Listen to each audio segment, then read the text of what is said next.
Bonjour à tous, nous sommes ici au parc de la Haute-Touche, donc nous sommes dans l'Indre et avec moi Roland Simon, le directeur du parc, que je vais demander, donc je vais lui demander, Roland, est-ce que tu peux te présenter ? Oui, bonjour Alain, ça fait de nombreuses années qu'on se connaît, parce que voilà, je suis à l'origine un passionné de reptiles, de tortues particulièrement, et je crois que c'est dans ce cadre-là aussi qu'on a fait nos premières rencontres dans les années 80, la Société herpétologique de France. Absolument. Dans les années 80, c'est l'époque où je me suis occupé des tortues de Floride, c'est-à-dire d'arrêter l'importation. Voilà. Et tu étais à l'époque le responsable de la commission terrariophilie. Voilà, et nous avons eu de nombreuses réunions au ministère pour régler le sort des tortues dites de Floride, parce que la Trachybistricta n'avait pas son aire de répartition jusqu'en Floride à l'époque. Voilà. Donc, et puis voilà, le cheminement de mon parcours professionnel s'est poursuivi. Je suis rentré au muséum en 2002, à la ménagerie du Jardin des Plantes, et puis depuis 2008, donc je suis le directeur de ce bel espace qu'est la réserve zoologique de la Haute-Touche. Bien, c'est effectivement un espace assez extraordinaire puisque il est dépendant du muséum de Paris.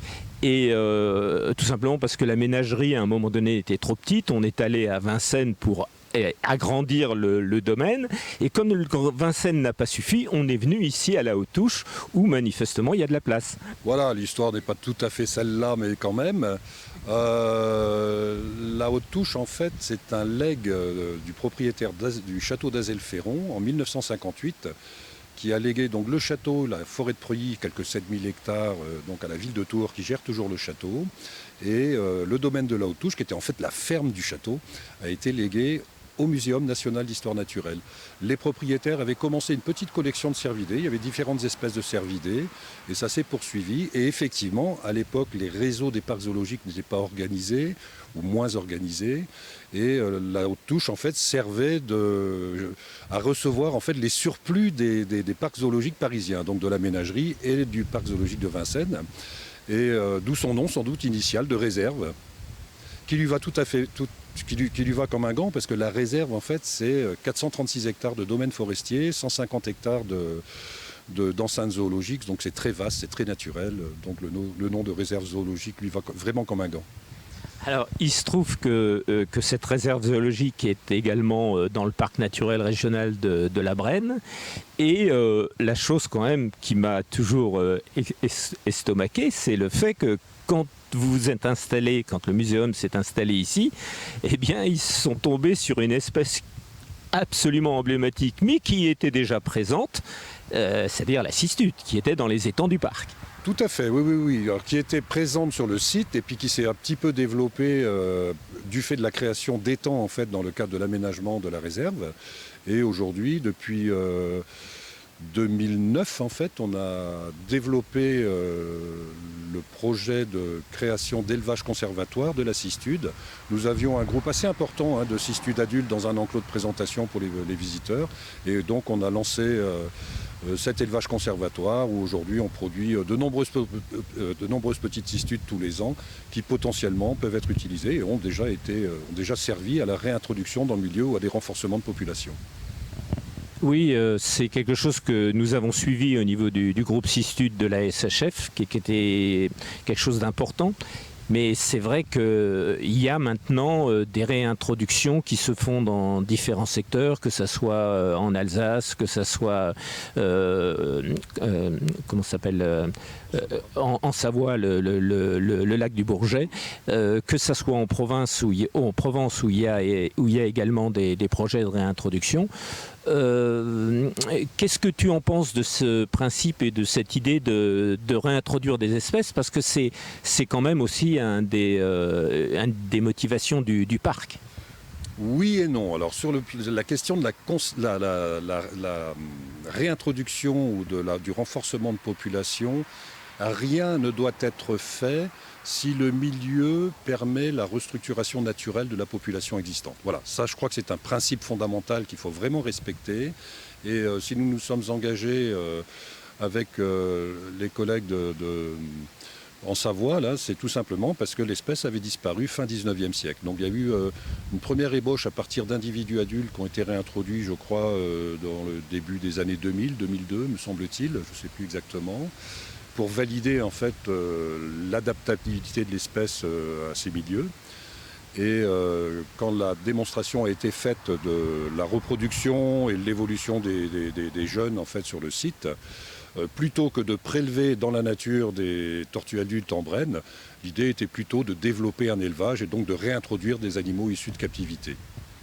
Alors, je sais que ça pose également le fait d'élever des cistudes et de les réintroduire.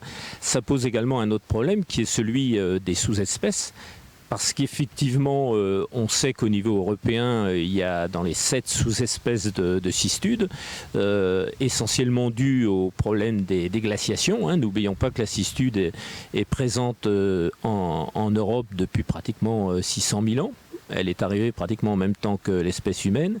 Et donc, quel problème est-ce que ça a posé, les sous-espèces, pour nous en France ? Oui, alors le problème ou la question qui se pose effectivement, c'est que si on se lance dans un programme de réintroduction, encore faut-il remettre la sous-espèce qui corresponde effectivement au site où on la relâche, quoi.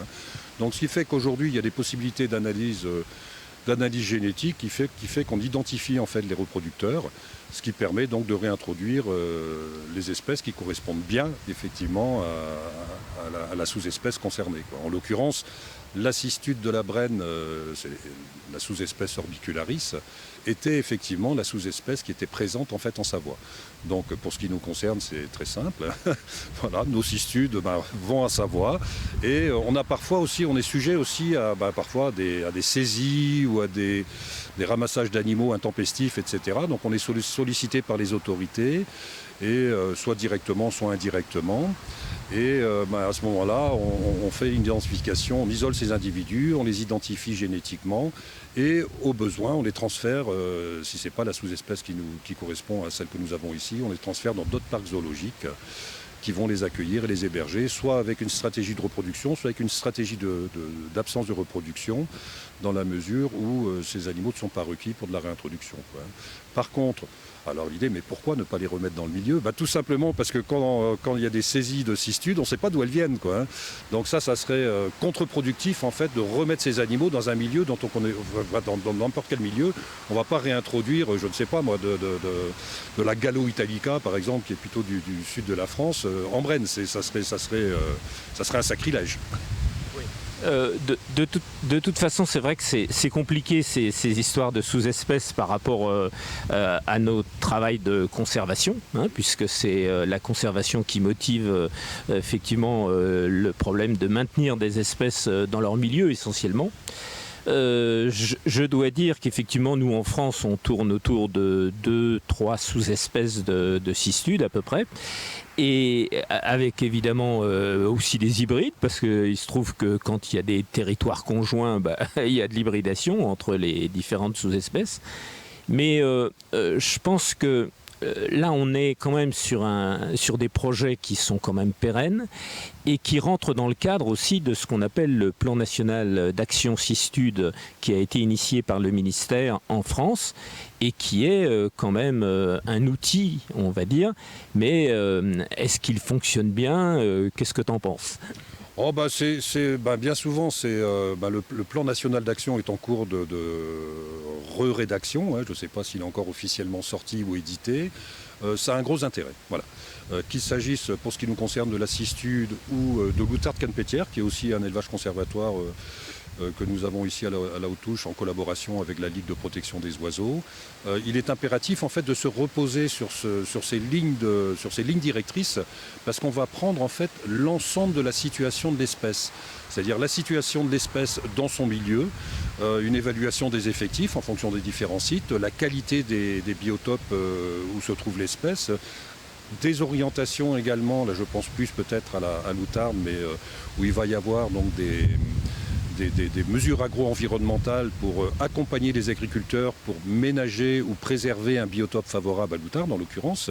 On a un peu la même chose au lac du Bourget aussi. Ils ont fait un gros travail sur le milieu naturel pour réaccueillir la cistude en créant des petites mares, en créant des butons, en créant, etc. Et donc ça, c'est vraiment essentiel, quoi. Et tout ça se met en connexion. Le fait de faire de l'élevage conservatoire n'est qu'une petite facette qui peut être importante pour certaines populations ou la réintroduction. Et c'est pour ça que faut parfois être patient. C'est vrai qu'aujourd'hui, nous reproduisons nos cistudes là, depuis plusieurs années. Les réintroductions sont suspendues. Mais comme il est vrai aussi que nous avons des demandes en Suisse. Il y a certaines cistudes de la haute touche qui sont parties en Suisse également pour des programmes de réintroduction, là en l'occurrence. Alors, au-delà de ça, cette dimension de conservation motive énormément les parcs zoologiques. Donc, on a un certain nombre de parcs zoologiques partenaires en France, bien entendu, mais également au niveau international.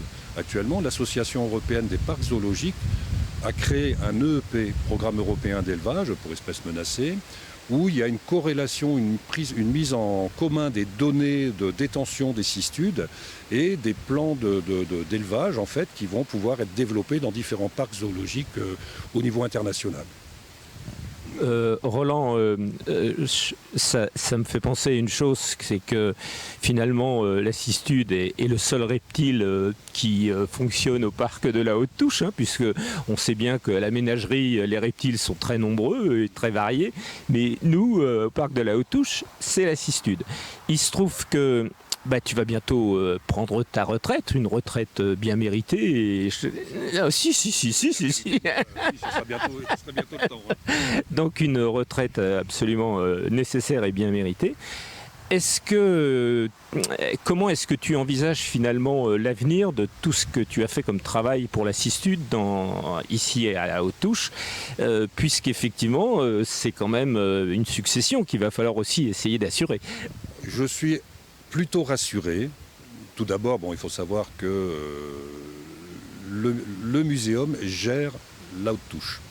Donc c'est pas au desiderata du directeur d'orienter ou pas les orientations du parc. Donc c'est vraiment statué au niveau du Muséum national d'histoire naturelle.